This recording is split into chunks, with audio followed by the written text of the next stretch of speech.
Are you wanting to start developing your first game? Well, here's 5 common pitfalls to avoid.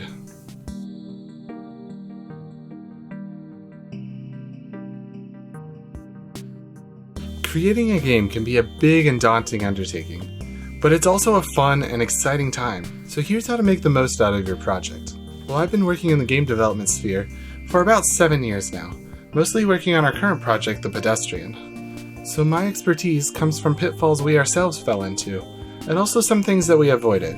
So without further ado, here's our first common pitfall to avoid. Number 1 is lack of proper planning. Specifically what I'm talking about is lack of a design document. Now if you don't know what a design document is, basically it's a overview of your game. Things like mechanics and progression and how the player is interacting with things. The goal of this document is to write out all of the big picture items. And then you want to delve deeper and deeper into the details. Details are extremely important because you want to make sure that you're able to understand what you wrote when you wrote about it, a couple months ago. Say a newcomer coming to the team. Imagine you're writing this document for that person. They don't have any background knowledge on the project at all. Would they be able to understand what it's saying and be able to create what you're explaining without you being there to, help it along? So you want to go as detailed as possible with this thing. Now, one way to help you out is to create drawings and graphs and reference material to have along with your document. A service like Google Drive or something along those lines is a great place to store a bunch of reference material, have drawings, have text documents that are free to edit by anyone in the team, or make edits to it in the future if things change. This isn't supposed to be a sit down and just write out your design document. This process can take a couple weeks. Feel free to prototype with some throwaway code or some asset store stuff just to make sure that the mechanics that you're describing will potentially work, to see if it's fun from a prototype standpoint. One thing that proper planning solves is understanding the scope of the project. You want to try to create a section of this document with an all-inclusive list of tasks. Take all of your big picture items, break them up into smaller bits, keep chopping them down until they're items that can be completed, within a day, so that you can almost create a little checklist for yourself. It's like, hey, I need to do this, check. It helps you to see how big the project is potentially. It helps you as you're working on it to stay focused on essential items that you thought were important at the beginning of development. This idea leads into our second pitfall, which is aiming for perfection. Unfortunately, none of us are perfect.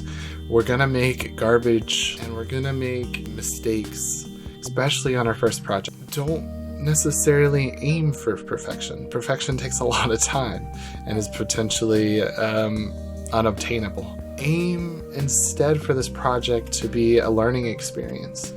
It's not going to be a Mona Lisa, but it doesn't have to be a throwaway either. You can use this design time for shaping the game to fit your interests. Say you're more of an art-minded person. Create a game that benefits from a lot of art, but at the very least, dip your toes in as many aspects of game development as you can at the start. Dip into sound design, dip into animation, go to creating menus and creating 3D models, things like that, so that you have a nice and wide knowledge base, which is so crucial for a solo dev or a small team dev, because you're gonna have to wear a lot of hats. But try not to default to the asset store or things like that right away, because you'll lose out on potentially finding your favorite. This goes to the third pitfall, which is designing in a bubble.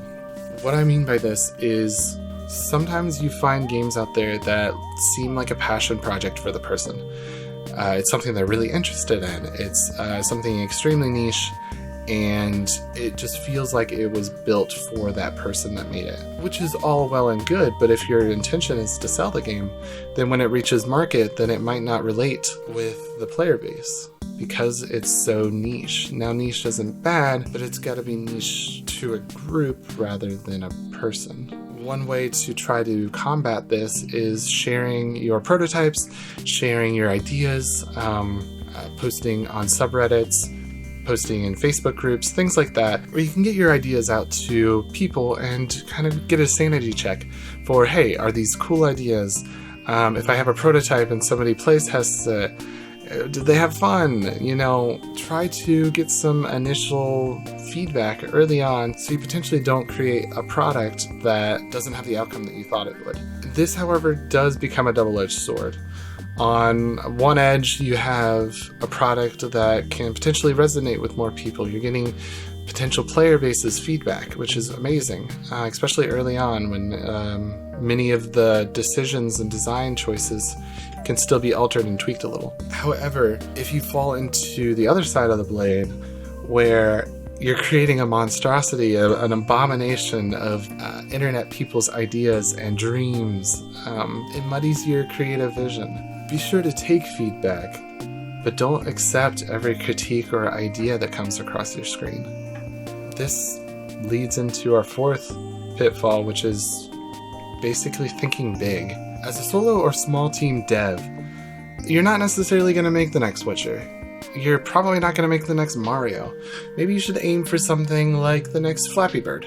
Something small scale that you can see the beginning, the middle, and the end of production to get an idea for the whole process in a small and short scale, so that when you do a larger scale project, it's not foreign or as foreign. We also want to think small in terms of creating little break-off points. Now, what I mean by that is, say something pops up and you have to stop development for a time, or indefinitely. It's so convenient to have a game that is built to be kind of in little modules. Instead of working, say, horizontally, where you create the footprint for the entire game, and then you build it up, and then eventually it's done. But say you're halfway done, none of the game is done. You're halfway done, it's a mess if you have to stop.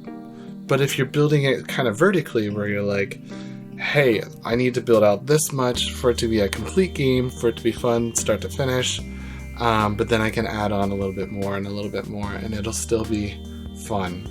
And finally, just making a game that you don't enjoy. You want to be passionate about it. You want to have fun with it. All of these things help you keep on with longevity. So make games that you like. It's simple as that. Game development can be a long and grueling process, so why not minimize the potential pitfalls from the get-go? Make the most out of it. If I missed any, or you've come up with any pitfalls that you've seen, then be sure to write them down in the comments below. I'd love to learn about all the different things that people are running into, and ways that they've found to kind of avoid them. And if you're interested, The Pedestrian is a 2.5D puzzle platformer. There'll be a link down below to go to the store page to wishlist it. We'll be coming out here pretty soon. And yeah, thanks for watching. Stay warm. I'm out.